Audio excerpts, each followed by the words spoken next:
अस्सलाम वालेकुम। I hope everybody is good. कुछ अर्सा पहले हमने एक डिस्कशन की थी और वो इस बात पर थी कि इंटीजर इनपुट के बाद आपकी स्ट्रिंग कैसे स्किप हो जाती है। ठीक है, उसमें हमने ये देखा था कि जो नेक्स्ट इंट का मेथड है स्कैनर के अंदर, वो आपकी इनपुट इंटीजर को रीड करता है और कर्सर जो है ना वो वहीं पे ही प्लेस कर देता है राइट आफ्टर द इंटीजर जो आपने रीड किया होता है। अब जब आप स्ट्रिंग इनपुट लेते हैं ना, तो स्ट्रिंग क्या होता है कि वो कर्सर क्योंकि ऊपर ही रह जाता है, तो स्ट्रिंग आपके पास उसकी वैल्यू जो है ना वो एम्प्टी स्ट्रिंग आ जाती है। ठीक है, तो एक्चुअली हमें समझ आ रही होती है कि आपकी जो स्ट्रिंग है वो शायद उसने इनपुट नहीं ली, जबकि उसने स्ट्रिंग रीड की भी होती है और वो एक एम्प्टी स्ट्रिंग रीड कर रहा होता है। ठीक है, ये सारा हमने डिस्कस ये टॉपिक अपने पिछले लेक्चर में किया था। ठीक है, उसका सलूशन हमने ये दिया था कि आपका कर्सर क्योंकि एक इंटीजर वैल्यू रीड करने के बाद वहीं पे ही रुक गया है, तो हमें उसको नेक्स्ट लाइन पर लेके आने की ज़रूरत है। तो इसलिए हम क्या करते हैं, एक लाइन उससे स्किप करवाते हैं, उसको नेक्स्ट लाइन पर लेकर आते हैं और हम फिर जो है वहाँ से जो भी स्ट्रिंग इनपुट देती है वो हमारी रीड हो जाती है रादर देन एम्प्टी स्ट्रिंग। ठीक है, ये चीज़ें हमने पहले डिस्कस की थी। अच्छा, इसी इसी में से ही एक और मुझे क्यूरी रिसीव हुई which was very interesting. I really appreciate जिन्होंने भी वो पोस्ट किया। वो क्यूरी कुछ ऐसी है, let me run this program for you. मैं यहाँ पे रोल नंबर इनपुट लेती हूँ, let's say I put it 102। उसके बाद मैंने जब एंटर किया और मैं एक और इंटीजर वैल्यू देती हूँ 18। ठीक है, ये भी इनपुट चला गया। मैंने CGPA लिया लेट्स से 2.8। ठीक है, और अली नाम हमने इनपुट कर दिया। ठीक है, और ये अली क्यों रीड हो रहा है, क्योंकि मैंने एक लाइन स्किप करवाई हुई है, कर्सर मेरा यहीं पे था, उसको मैं नेक्स्ट एंटर करवा के नेक्स्ट लाइन पे लाई हूँ, तब ये अली रीड हो रहा है। अब ये सारी वैल्यूज़ मैं आपको प्रिंट करवा रही हूँ, सिंपल। ठीक है, रोल नंबर 18 दिस। क्यूरी जो रिसीव हुई थी वो ये हुई थी कि आपने हम ये कहते हैं, या द जावा सेज दिस कि आपने जैसे ही इंटीजर वैल्यू रीड की, आपका कर्सर यहाँ पे रुक जाता है। ठीक है, इट रिमेन्स देयर। ठीक हो गया। तो उसके बाद हम दोबारा जब इंटीजर वैल्यू एंटर करते हैं ना, तो ये हम एंटर प्रेस करते हैं, नेक्स्ट लाइन पे आते हैं और ये जो 18 है ये रीड हो रहा है। ये 18 कैसे रीड हो रहा है? ठीक है, इसी तरह ये 2.8 भी क्या है, एक न्यूमेरिक वैल्यू है। देखें, इंटीजर, फ्लोट, डबल हो गया, लॉन्ग, शॉर्ट, ये सब न्यूमेरिक वैल्यूज़ होती हैं। ठीक है, इन सब की नेचर एक होती है।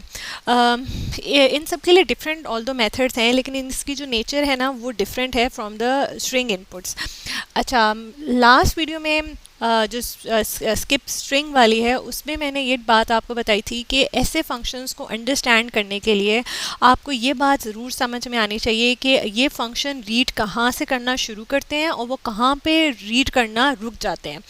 यही लॉजिक आज मैं आपको समझाऊंगी नेक्स्ट इंट के बारे में। ठीक है, और आपको ये जो कन्फ्यूजन थी, ये जो क्यूरी आई थी कि इंटीजर के बाद, इंटीजर तो बहुत आराम से हम रीड कर लेते हैं, लेकिन इंटीजर के बाद हम स्ट्रिंग रीड नहीं कर पाते, उसके लिए हमें लाइन स्किप करवाना पड़ती है। लेकिन नेक्स्ट इंटीजर रीड करवाने के लिए हमें लाइन स्किप क्यों नहीं करवाना पड़ती? क्या लॉजिक है इसकी? ठीक है, अच्छा, इसकी लॉजिक ये है, देखिए इसमें दो बातें याद रखिएगा। अब मैं आपको वन बाय वन उसके पॉइंट्स बताऊंगी। पहला पॉइंट ये है कि जो नेक्स्ट इंट का मेथड है ना, ये क्या करता है कि ये आपकी रीड करता है only up to the space. ठीक है, ये आपने अगर उसको नंबर दिए, अगर मैं करूँ ना यहाँ पे 1, ठीक है, और स्पेस दे के 02 करूँ, तो वो मेरे रोल नंबर को कंसिडर करेगा 1 के बाद वो जो है ना वो अगली वैल्यू उसको रीड करेगा। वो समझेगा कि 02 जो है ना, अगर 1 और 02 के बीच में स्पेस आ जाए ना, तो इसका मतलब है 1 is a different token and 02 is a different token. ठीक है, स्कैनर क्या करता है, स्कैनर एक्चुअली आपकी इनपुट में ना टोकन्स को ढूंढता है। ठीक है, वो कहता है कि ये जो टोकन्स है ना, they are separated with a white space. अब जो नेक्स्ट इंट होता है, या जितने भी आपके पास न्यूमेरिक मेथड्स हैं जो कि न्यूमेरिक वैल्यूज़ आपसे इनपुट लेते हैं, वो क्या करते हैं, वो स्पेस से पहले तक रीड करते हैं। स्पेस के बाद जो है ना एज अ 1 टोकन जो है ना वो उसको रीड करता है। ठीक है, जब आप स्पेस देंगे और अगला न्यूमेरिक वैल्यू लिखेंगे ना, तो वो उसके लिए सेकंड टोकन होगा। ठीक है, इस बात को मैं आपको कैसे एक्सप्लेन करती हूँ, इसको दोबारा रन करके देखते हैं। ठीक है, अच्छा, अब देखिए मैंने दिया है 102।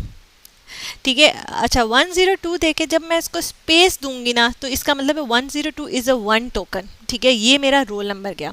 अगर मैं स्पेस दे के यहीं पे ही एज दे दूँ ना तो स्कैनर जो होगा ना वो इस 18 को as a second token consider करता है और वो इसको किसके अंदर सेव करवाएगा, एज के अंदर, क्योंकि मैं अगली वैल्यू जो फंक्शन मेरा कॉल हो रहा है ना वो भी नेक्स्ट इंट का ही हो रहा है, वो उसके लिए जो वैल्यू रीड करेगा ना वो ये 18 होगा। अब पहला पॉइंट जो मैंने आपको पिछले वीडियो लेक्चर में बताया था कि इंटीजर ने यहाँ से 102 रीड किया, कर्सर यहीं पे छोड़ दिया। अच्छा अब देखो उसके आगे पास स्पेस आई है ना, उसने इससे पहले रीड, इसके बाद उसने रीड नहीं किया। स्पेस के बाद जो उसको नई वैल्यू मिली है ना वो उसने ट्रीट की है एज अ सेकेंड टोकन, ठीक है, मतलब अगला कोई फंक्शन अगर इनपुट का है तो ये वैल्यू उसकी इनपुट होगी, ठीक है। इसी तरह अगर मैं स्पेस दे के यहाँ पर ही आपका जीपीए भी लिख दूँ तो इसका मतलब है this is a third token for a scanner, और जो आपका थर्ड मैटर फंक्शन कॉल हो रहा है ना न्यूमेरिक मेथड, जैसे नेक्स्ट फ्लोट का मेरे पास कॉल हो रहा है और मैं उसके अंदर सी जीपीए सेव करवा रही हूँ, तो इसका मतलब है ये इनपुट उसके लिए जाएगी, ठीक हो गया। अच्छा यहाँ तक बात करते हैं अभी। अब क्या होता है देखें थस, अब क्या होता है कि हम क्या करते हैं, जो स्कैनर है ना वो क्या करता है कि वो रीड करता है लाइन को that has a series of number separated by the blanks, ठीक है। अब वो क्या होता है, स्कैनर जो होता है ना वो it will take each number as a separate token, उसके लिए 101 एक अलग टोकन है, 102 एक अलग टोकन है, 18 उसके लिए एक अलग टोकन है और 2.8 is a different token, 3 different tokens हैं। इसका मतलब है ये एक अलग वैल्यू है, ये उसके लिए एक अलग वैल्यू है और ये एक अलग वैल्यू है। तो जो पॉइंट आपको पहले बताया कि आपका जो नेक्स्ट इंट है ना वो क्या करता है, रीड करता है आपकी वैल्यू को अप टू अ स्पेस, ठीक है, और वहीं पे ही कर्सर छोड़ देता है, ठीक है। इससे आगे वो समझता है कि बस ये एक वैल्यू मेरे पास आई है, this is a one token. उसके बाद जो उसके पास आती है ना अगला टोकन, वो उसके लिए वो सेकंड जो आपने मेथड कॉल किया होता है ना फंक्शन इनपुट के लिए, ये उसकी वैल्यू जाती है, ठीक है। इसका मतलब है मैंने यहाँ पे 3 इनपुट्स ली हैं और तीनों डिफरेंट मेथड से हैं, ठीक है।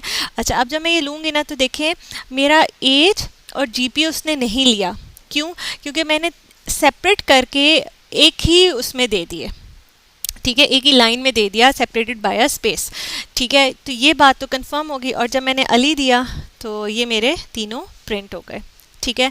तो एक पॉइंट यहाँ पे वाला कि जो आपका नेक्स्ट इंट है वो आपका रीड करता है up to a space and keeps the cursor there.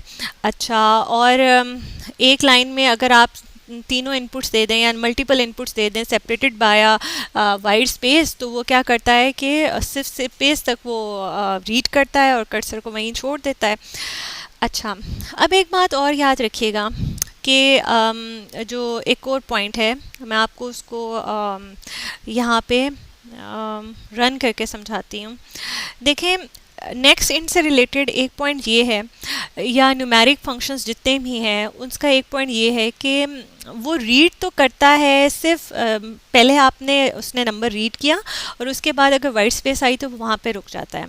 लेकिन अगर हम वाइट स्पेस जो है ना नंबर देने से पहले जितनी मर्जी वाइट स्पेस दें वो उसको इग्नोर करता है, नंबर के बाद वाली वाइट स्पेस को वो इग्नोर नहीं करता, वहाँ पे रुक जाता है, वो उसके लिए एज अ सेपरेटर काम, जो ब्लैंक स्पेसेस है ना वो न्यूमेरिक वैल्यूज़ के लिए एज अ सेपरेटर काम करते हैं। लेकिन अगर आप न्यूमेरिक वैल्यू देने से पहले जितनी मर्जी स्पेस दें, ठीक है, वो क्या होती है इग्नोर हो जाती है, ठीक है। मैं कहती हूँ जी रोल नंबर इज़ 102, ठीक है, वो कहता है अच्छा एंटर करें एज। एक चीज़ कि वो स्पेस को भी इग्नोर कर देता है और दूसरा आप जितनी मर्जी न्यू लाइंस दें वैल्यू देने से पहले वो इसको भी इग्नोर कर देता है, ठीक हो गया। तो सेकंड पॉइंट इज़ कि आपका जो नेक्स्ट इंट होता है वो इस वाइट स्पेस को भी इग्नोर कर देता है जो उससे पहले होती हैं, और आप उससे पहले जितनी मर्जी न्यू लाइंस देना वो उसको भी इग्नोर कर देता है, ठीक है। अब मैं यहाँ पे देखें एज देती हूँ 18 और वो मुझसे सी जी पी मांग रहा है, मैं कहती हूँ सी जी पी से 2.8 और मैं इसको नाम देती हूँ, ठीक है। मेरी सारी वैल्यूज़ ठीक से रीड हुई।